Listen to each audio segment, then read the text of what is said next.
নমস্কার। আজকে আবার আমি কিছু একটা সচেতনতার জিনিস নিয়ে বলতে এলাম।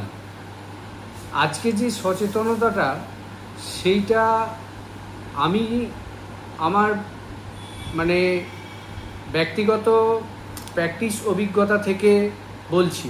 দীর্ঘ 30 বছরের ওপরে প্র্যাকটিস করছি, হোমিওপ্যাথিক প্র্যাকটিস। এই হোমিওপ্যাথিক প্র্যাকটিসের অভিজ্ঞতা থেকে আমার কয়েকটি কথা মাথায় এলো যে এটা জনগণের উদ্দেশ্যে একটু জানিয়ে রাখা দরকার। সচেতনতা, হোমিওপ্যাথিক ওষুধের সচেতনতা। আচ্ছা, প্রথমেই আসি, আমি কয়েকটা পয়েন্ট ধরে আমি বলার চেষ্টা করছি বা বোঝানোর চেষ্টা করছি, একটু শুনুন। যে প্রথমেই বলবো সাইড এফেক্ট। অনেকের মুখেই আমি শুনেছি যে হোমিওপ্যাথিক ওষুধের নাকি কোনো সাইড এফেক্ট নেই।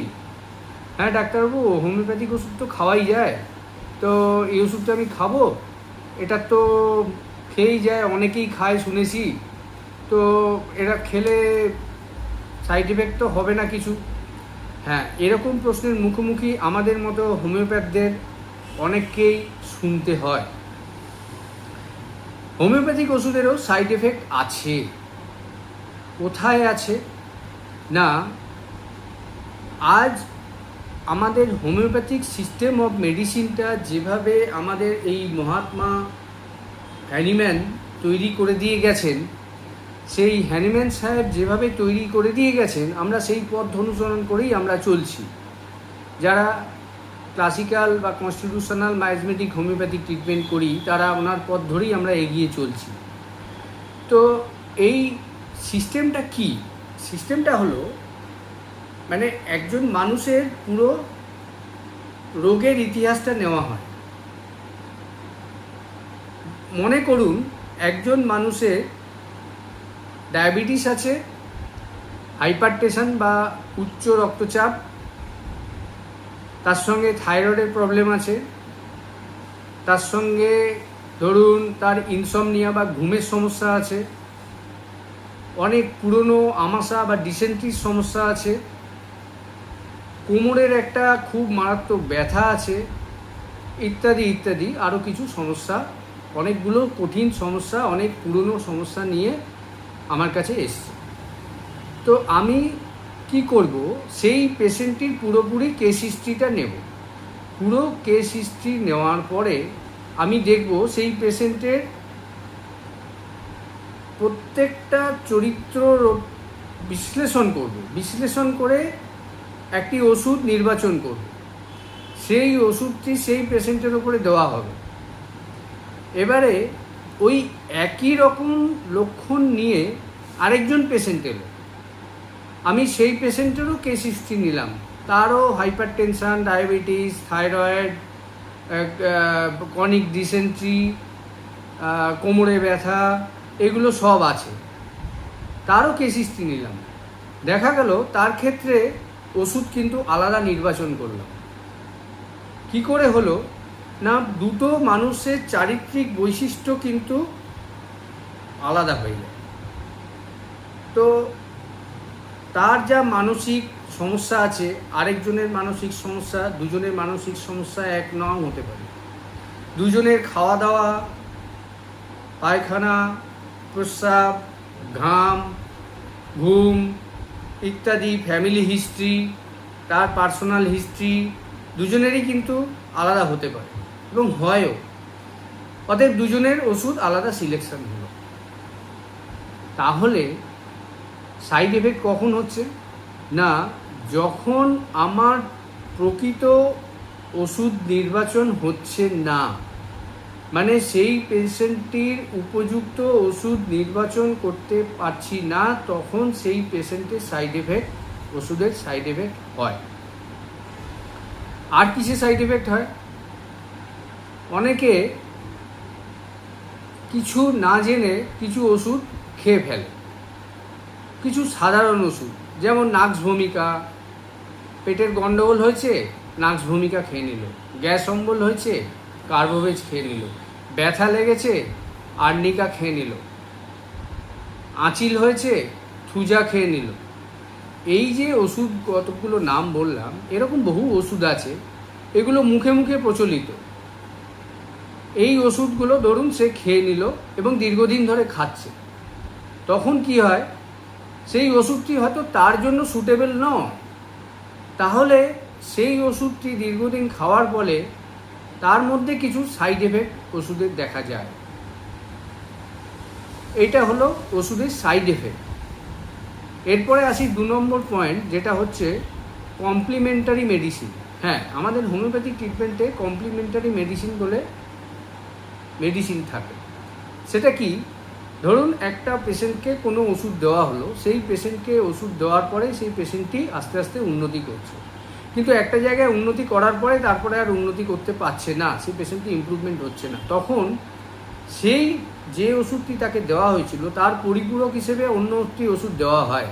তাতে দেখা গেল সেই পেশেন্টটি যে রোগগুলি নিয়ে এসেছিল সেই রোগগুলি আস্তে আস্তে আরও তাড়াতাড়ি ভালোর দিকে চলে গেল, মানে সেই পেশেন্টটি আস্তে আস্তে শারীরিক ও মানসিক দিক দিয়ে সম্পূর্ণ উন্নতি লাভ করবে। এই হলো কমপ্লিমেন্টারি মেডিসিন। তো এইগুলো সাধারণ মানুষের পক্ষে জানা সম্ভব নয়, প্রকৃত হোমিওপ্যাথ ছাড়া এগুলো সাধারণ মানুষের পক্ষে জানা সম্ভব নয়। 3 নম্বর পয়েন্ট হলো লং টার্ম ইউজ। কীরকম লং টার্ম ইউজ?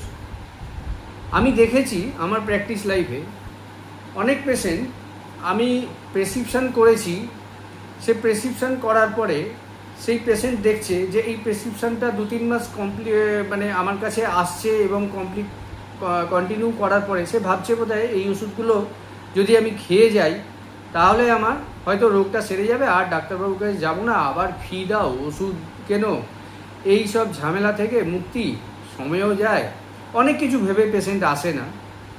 সে কি করে, সেই প্রেসক্রিপশান অন্য কোনো দোকানে দেখিয়ে সেখান থেকে খেতে থাকে এবং কন্টিনিউ খেতে থাকে।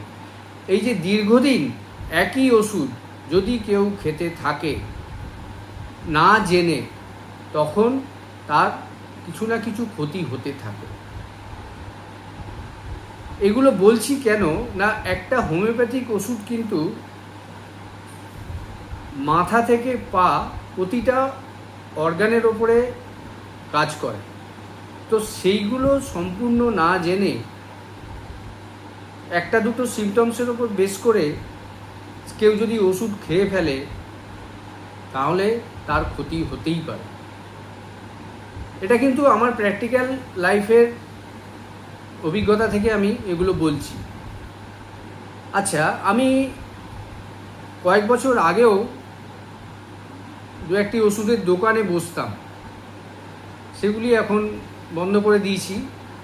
তো যাই হোক, সেই ওষুধের দোকানে আমি যখন বসতাম আমি দেখতাম ওভার দ্য কাউন্টার, মানে কাউন্টারে কিছু লোক আসতো ওষুধ কিনতে, যে আমি ডাক্তার দেখাবো না, আমার এই গ্যাসের সমস্যা হয়েছে, এই ওষুধটা আপনি দেবেন তো, কি নাক্সভোম নিয়ে গেল, কি পালসেটিলা নিয়ে গেল, কি কার্বোভেজ নিয়ে গেল, বা কেউ এসে বলছে আমার কোমরে ব্যথা হচ্ছে, একটু আর্নিকা দেবেন তো, বা একটু রাস্টাক্স দেবেন তো।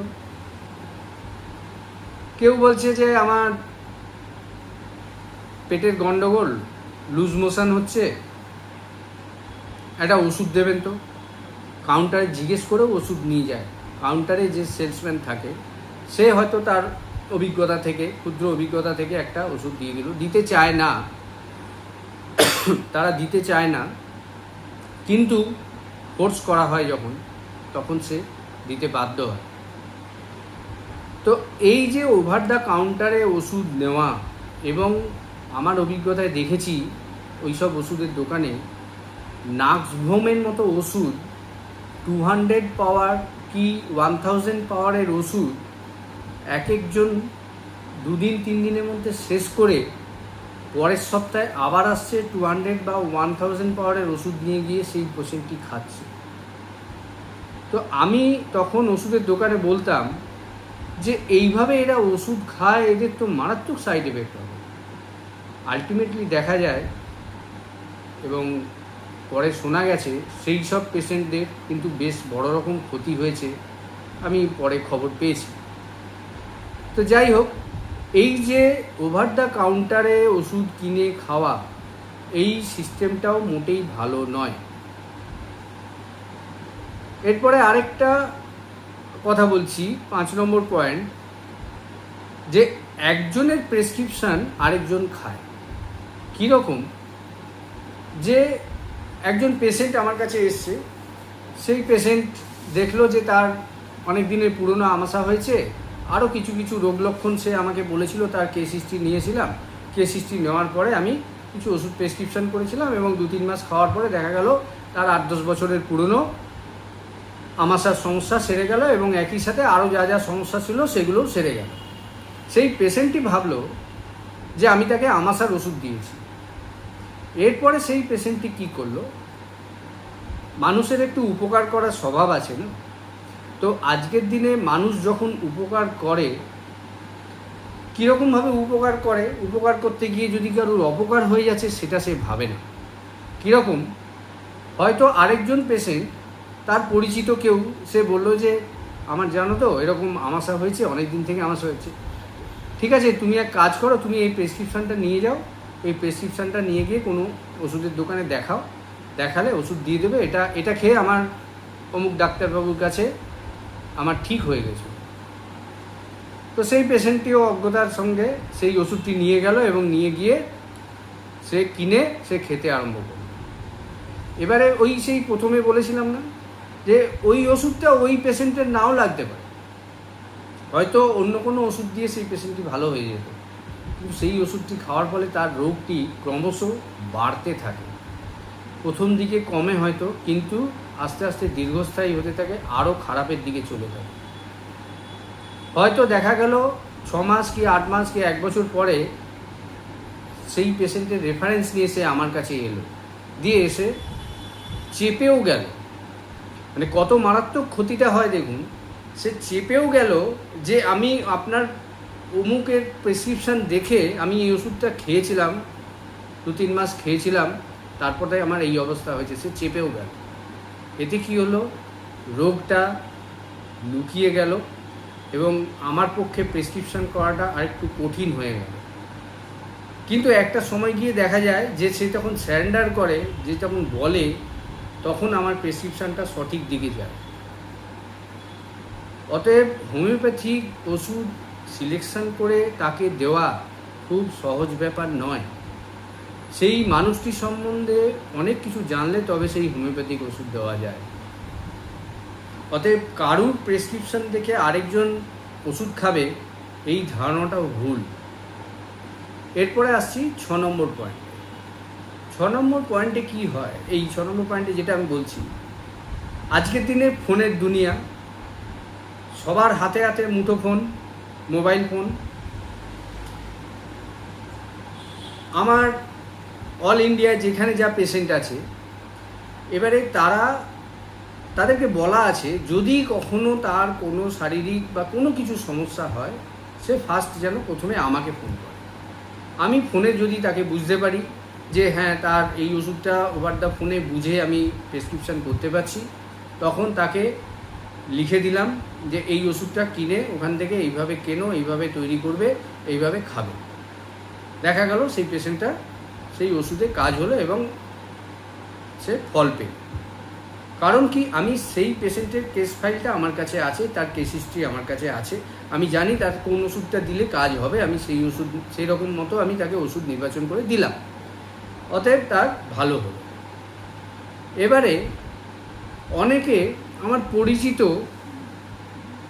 বন্ধুবান্ধব বলুন, আত্মীয় স্বজন বলুন, এরকম বহু পরিচিত অনেকের ক্ষেত্রেই এটা হয়, শুধু আমার ক্ষেত্রে নয়। তারা কি করে, ফোনে বলে যে আমার না এই হয়েছে, একটু সর্দি কাশি হয়েছে, জ্বর হয়েছে কদিন থেকে খুব, তো কিছু ওষুধ বলে দাও। তো সেগুলো যদি শুনে বোঝা যায় তবেই ওষুধ বলা যায়, না হলে ওষুধ বলা যায় না। কারণ আমি সেই সম্পূর্ণ রোগীটাকে চিনি না, তার মাথা থেকে পা অবধি কী কী সমস্যা আছে তার পুরো কেস হিস্ট্রি আমার কাছে নেই। অতএব তাকে যদি আমি একটা প্রেসক্রিপশন করে দিই ওভার দ্য ফোনে, তার যদি খারাপ হয়ে যায়, তার থেকে প্রেসক্রিপশন না করাই ভালো।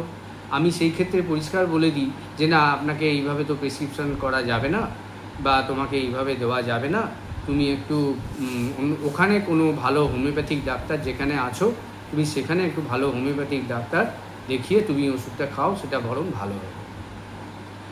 তো এই যে কতগুলো পয়েন্ট আপনাদের কাছে তুলে ধরলাম, এখান থেকে নিশ্চয়ই একটা জিনিস বোঝা যাচ্ছে যে হোমিওপ্যাথিক ওষুধ আমরা মুড়ি মুড়কির মতো চট করে খেতে পারি না,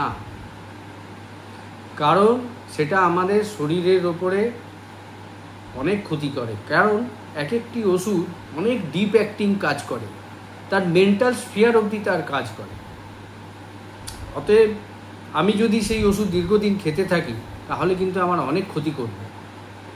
সেই জন্য কাউকে জিজ্ঞেস করে, কাউকে ফোন করে, কারুর প্রেসক্রিপশান দেখে, কাউকে ফলো করে সেরকমভাবে ওষুধ না খাওয়াই আমার মনে হয় বেটার। এই হোমিওপ্যাথিক ওষুধ সম্বন্ধে এই সচেতনতাটা আপনাদেরকে একটু জানিয়ে রাখলাম। তো হয়তো শুনে অনেকেই ভাববেন যে হ্যাঁ, আমি তো এইরকম খেয়ে চলেছি বহুদিন, আমার তো জানি না, ডাক্তারবাবু বললেন, আমি এখন কি করব। একটু ভেবেচিন্তে এইভাবে ওষুধ খাবেন। আপনার কাছাকাছির জন্য ভালো হোমিওপ্যাথিক ডাক্তার থাকলে তাকে একটু দেখিয়ে নেবেন, দেখিয়ে ওষুধ, সঠিক ওষুধ নির্বাচন করে সেই ওষুধটা খাবেন। এইভাবে ওষুধ খেলে আপনারা সুস্থ থাকবেন। ঠিক আছে, আজকের মতো এই প্রস্তাবটা এখানে শেষ করছি, উপস্থাপনাটা। নমস্কার।